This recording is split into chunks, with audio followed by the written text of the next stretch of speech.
Hey y'all, welcome back to my channel. My name is Kay. If this is your first time here, on the food and lifestyle blog made by Kay Kitchen, where we use the kitchen as an outlet to combat trauma and issues in our community. So today I wanted to talk about deciding to heal, and that's something that is an ongoing journey, and I think that will be a forever, just a lifetime thing that we're gonna have to do, but you have to commit to it. You have to decide that, look, I want to heal myself, I want to be better. And I wanted to talk about that because that's hard. Like, it's hard for me, it's hard for people that I know. And you hear people all the time, you have to heal, you gotta go to therapy. I'm one of those people, like, go to therapy, all that good stuff. But nobody really talks about like how difficult the commitment to healing yourself is. Also, no one really talks about the fact that healing looks different for different people, right? And so for me, in my journey, it's been long, right? It's been long, it's been up, it's been down. And I am in a state of processing, and I think that's why I wanted to start YouTube. That's why I started like really taking baking seriously. It was really a form of therapy for myself, and this video and making videos like this is a form of therapy for myself as well, and I just hope that it can help somebody out there. So when did I decide to commit? I don't know. I don't know when exactly I decided to commit to my healing, but I know that there were steps, right? And I'll give you an example. Steps from me being very young, and I used to cry a lot. Like, I was very sensitive, and I think I was sensitive. Maybe I was sensitive, maybe I wasn't sensitive, maybe I was just, getting a certain energy, and that energy used to hurt my feelings. But I remember telling myself as a young girl, like, you have to stop crying. Like, people are hurting your feelings. You're telling them that they're hurting your feelings, and they're not doing anything about that. I got all of this cars and construction in my background, so please excuse that if you hear that. But I remember I said to myself that I have to stop crying, and I was just very young. And I remember having like power within that. Like, you're not gonna cry anymore. Like, I remember this day like it was yesterday, like literally sitting on the floor crying, and just saying to myself, like, you can't, you're gonna make yourself sick. Like, that's how much I used to cry. I would sob, and I just would always get my feelings hurt. So a little backstory, I'm a Black woman, I'm from the Bronx, and I think growing up in Black households as a Black girl, I think that that's very difficult. I think that not many people speak on it. Many people are afraid. Many people have been, cursed out by the people that, don't want for you to speak your experience. And there's so many other reasons why people feel like I just can't share myself. This is in our culture. Like, in our culture, we're not allowed to feel. We're not allowed to have feelings. We're not allowed to discuss our experience. And it's been like that for forever. And so with me, like, I think I was born with this very like bright spirit, right?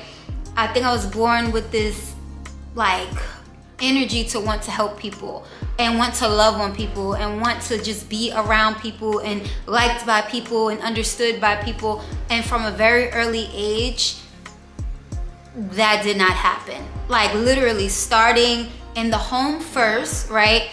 I can get into detail later, but like in the home first, I definitely felt like the outcast. Like, I absolutely felt like, as a middle child, the one that was not heard,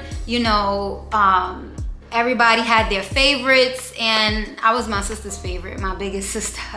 I was her favorite. But when it came to household and household dynamics, like, I would often get my feelings hurt because I just felt like invisible at times. And I didn't know how like how impactful that was to my life and to my life story. And you know, again, this is my experience, and people could say what they want, but I'm gonna speak my experience. Like, you have to cater to a soul based on the soul that they are, not based on what you know, right? I always hear Iyanla Van Zant say, you know, I don't get to choose how people love me, but I get to choose how I participate. And as an adult, I understand that. But children, right? When you're a child, you don't get to choose how you participate.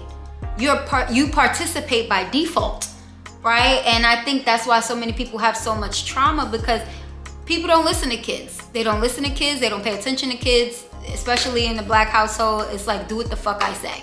Like, I've heard that, like, you know, many of times, and it's hard, right? And so from young, it was just like little small steps, like stop crying. Little small steps like always speak up for yourself. Little small steps like, you know, do your best, even if, you know, people don't respect it or whatever the case is, right? And I just feel like all of those little things like led up to where I am today, right? I feel like in each phase of my life, there is some approach to committing to my healing. Like each phase, right? Like you go through stuff when you're a kid, you say, okay, this is what this is gonna be. You don't really know it at the time. Then you get older and it's like, oh, wait. You know, as a teenager, as an adolescent, you commit in a different way. Then as an adult in your 20s, now I'm in my 30s. So I feel like with each phase of your life, you commit to your healing in a different way. And I think that is so necessary. It's so necessary. And I feel like with myself, my experiences, I feel so like sad about them, right? Because in my mind, and my fantasy mind, it's like, oh, that could have been avoided if you just did this, or if that person just did that. A lot of the love that I had for myself was at the expense or in the hands of people, right? And I had to learn the hard way that you cannot leave the complete love that you have for yourself in the hands of anyone, not a family member, not a spouse, not anyone. But again, tell that to a kid, right? When you get your feelings hurt by people who are supposed to love you the most, tell that to a child. Like, you can't grasp that as a child, right? And so I think that for myself, I think where my trauma started, because, right, if you need to heal, it's because trauma occurred. I feel like when my trauma started, it's like, again, I felt like the outcast in my family. I feel like I was always kind of like the happy-go-lucky type of energy or type of child, and that was not welcome. Like, it was kind of like, be quiet, shut up, like, you know, you ask so many questions, like, or when I would ask a question or looking for some type of like, you know, affectionate energy. And again, it wasn't all the time, but it was most of the time. It was kind of like, oh, you're too sensitive and you're like just very harsh. Like, and I feel like with myself, like in my heart and in my spirit and in my being, I don't operate in that energy. So to get that energy, it was harsh and it was rough. And so I feel like that's where the trauma started. And I think throughout life, I've mimicked mistakes like inevitably from childhood, and they entered into friendships, they entered into relationships. I was extremely vulnerable, like extremely vulnerable as a kid.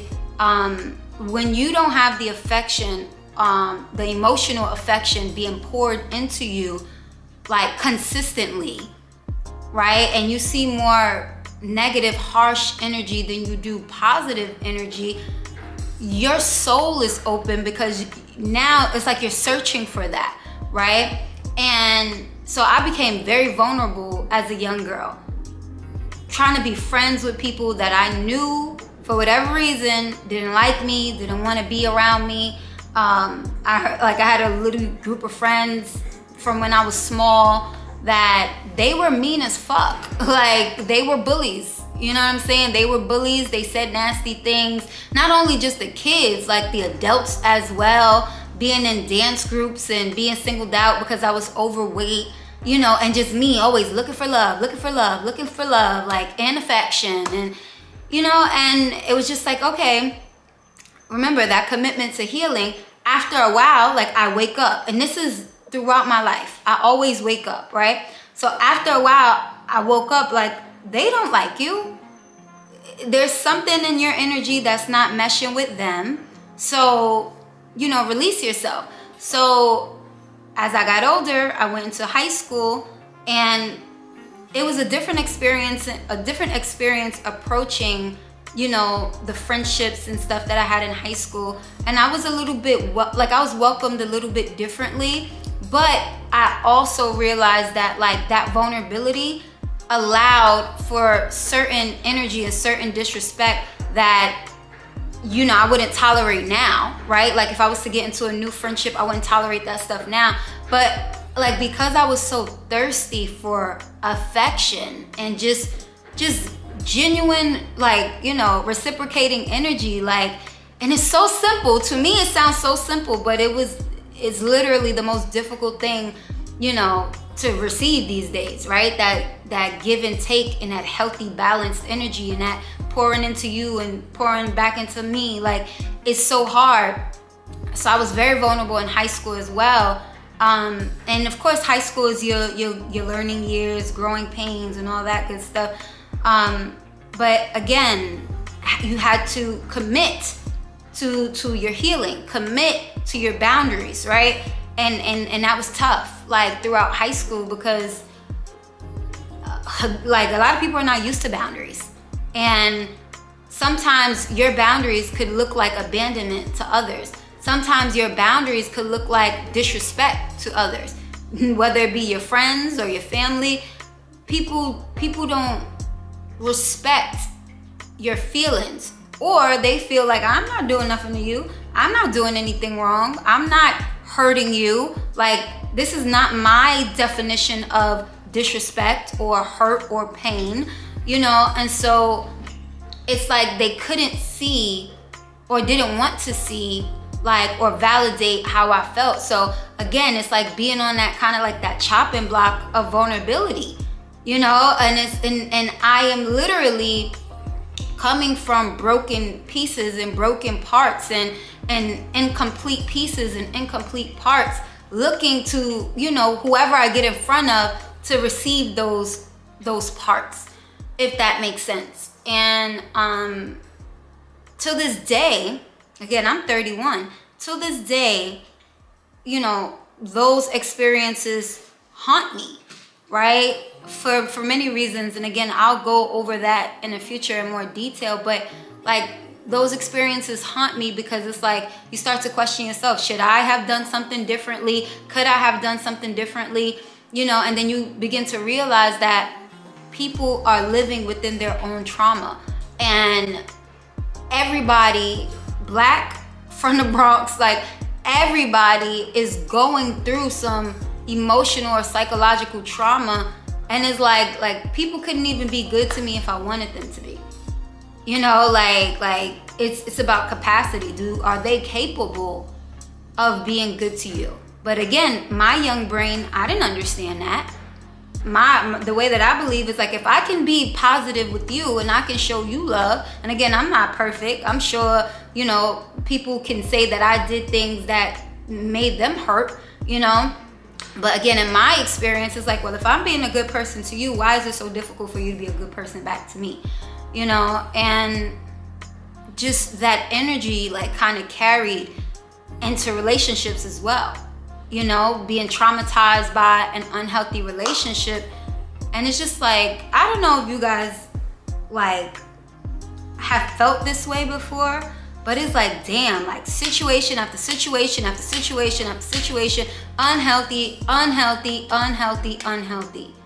And it makes me feel like, well, damn, like, is everybody fucked up? And everybody is. Like, we are. Like, we really are. I don't know about, like, listen, I don't know about other people, but you can see on the internet clearly it's not just one location, that people are not all the way together. In the world, everybody is going through pain and suffering. So this commitment to healing myself is making sure that I'm complete without any type of interference or external forces. Like, outside of God, right? God is in, and God is within me. So I shouldn't even say that he's an external force. But there should not be any type of external force that can make me feel less than or less of who I'm called to be. And that is my journey, because I love people. And so getting close to, you know, people that I've built bonds with, and having those relationships just turn so sour and be so negative and be so unhealthy and violent, not physically violent, but verbally violent. Like, you know, it makes you sad. It makes you sad, and it makes you think like, am I the problem? Are they the problem? Like, we don't know what the problem is. We both the problem, you know? And so for me, too much of how I felt was being triggered based on people and the people around me. And I won't lie, like, I'm sure that that's everybody, because we're human. Like, it's hurtful when you don't get what you feel you deserve. It's extremely hurtful. You know, no matter who I've ever been angry at or mad at or any of that, like, I'm angry because I'm hurt. Like, I'm in pain. And the pain started so early. And it's like, why don't anyone understand? Like, why is it not clicking? Like that, all you have to do is just be a little bit more kind.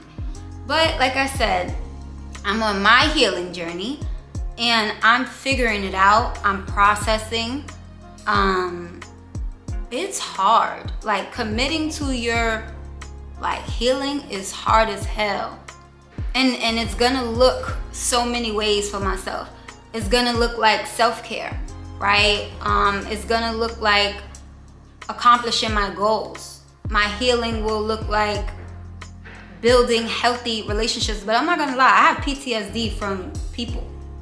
Like, and so I really don't, I wouldn't say I don't trust people, but I'm very hesitant to go deep with people now. Because literally, like, 89% of the people I've went deep with, it went south. You know, and that's a very, very high number, and that's also a very, very hard thing to accept, as much as I wanted to. And anybody who know me in real life, because I'm not trying to be no victim here, anybody who knows me in real life knows that I give 100% effort when I'm in it. Like, anybody that knows me, like, when I'm in it, you everything. I will go to the end of the mountain for you, celebrate you, lift you up, and to be a person that has that capacity. When you don't get that in return, it's difficult. It's difficult. So for me, I guess my healing looks like being at peace with my situation, no matter the circumstance. And it feels like I'm rambling, but maybe you guys can relate, maybe you guys can understand.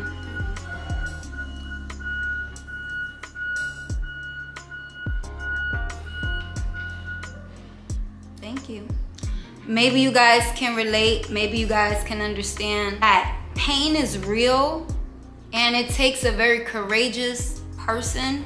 It takes a lot of courage to face your demons. It takes a lot of courage to face your trauma. And my advice to myself is don't let your trauma, don't let your demons break you. You break them. That's my advice to myself, and that's my advice to anyone who wants to start their healing journey, who feels confused about why the world don't love me the way that you love the world. Like, it's a lot of questions I have.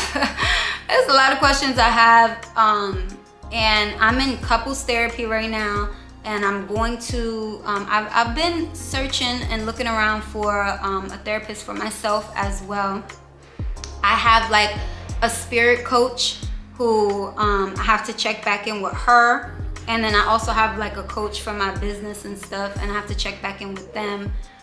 Money always plays a role, right? You know, I don't want to be that person that come on and, oh, you're gonna be lovely if you just tackle your fears. No, like, let's keep it 100.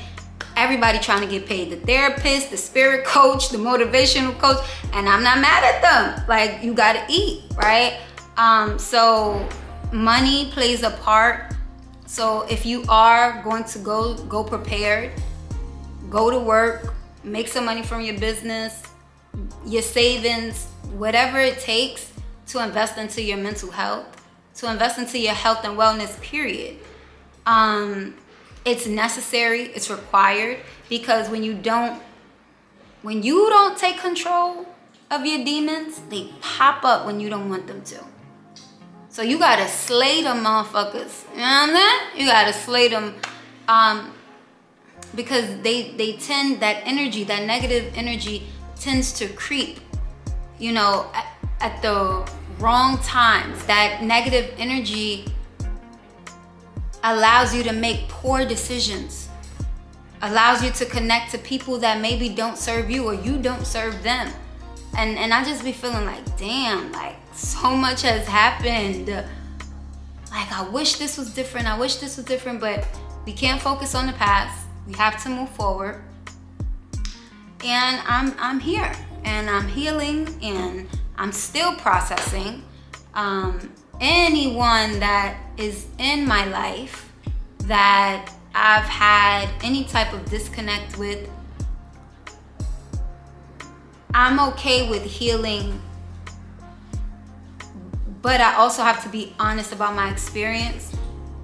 But in the future, if it makes sense, if it's conducive to my healthy lifestyle and their healthy lifestyle, then I'm open to like healing together, right?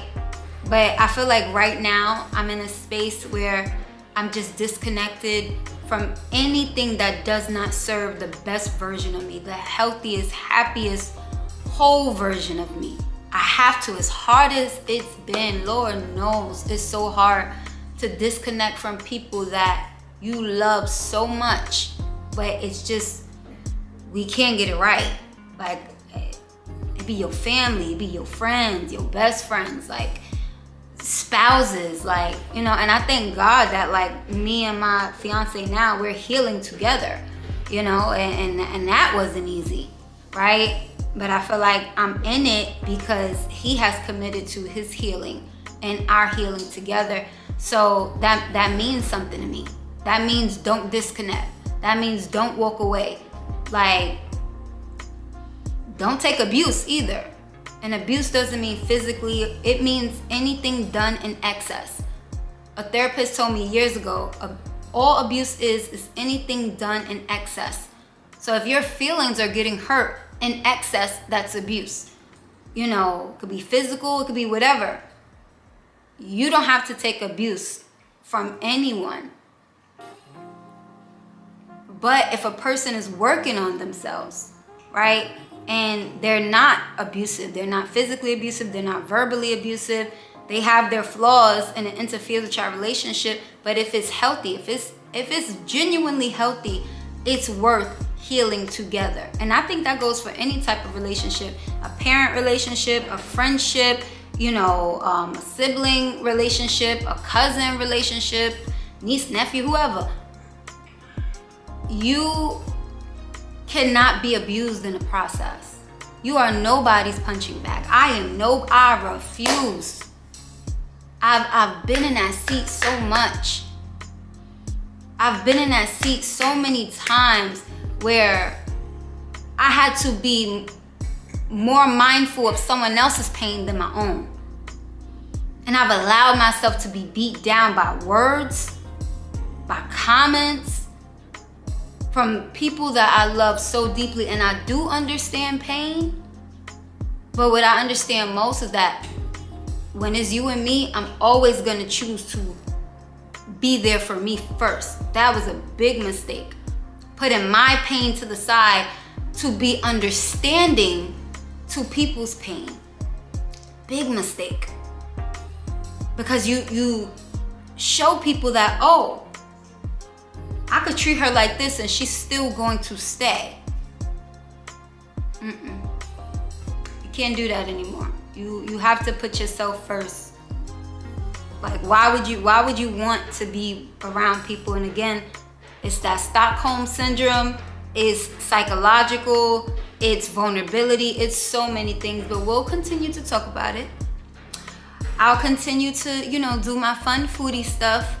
But again, I do feel like my calling is just my voice and my energy into the world. I've been like this since I was little. Tried to get hushed and be quiet. Nope. My healing, the best version of me, my godlike energy comes from when I'm this, you know. And there's been so many people that have said, like, you know, you inspire me or you've helped me. And there are people who inspire me and that have helped me. So if you got a gift, you better share your gift with the world, honey. Okay? And don't let nobody tell you different. Okay? Because they not God. Okay? So commit to your healing. I hope this video wasn't all over the place. But commit to your healing. Don't feel guilty about your healing. Don't try to protect anyone in your experience. You don't have to be nasty and violent with your words and your experience. But you should be truthful. And sometimes the truth does hurt to people who are not ready to accept what the truth really is. But I have faith that either we'll all get to a healthier place, or at minimum, I'll get to a healthier place. And I'm only responsible for myself in this world. So until I have my babies, you know. But yeah, so that's it, my lovelies. I don't really have anything else for this video. This is just like an introduction to my journey and why I'm even on a healing journey and what's going on. As I feel more comfortable, I'll open up more about, you know, actual events and experiences. So yeah, so I will see you guys very soon. And just be on the lookout for a new recipe coming soon and some more mukbangs. Okay? All right, I love you guys. Bye.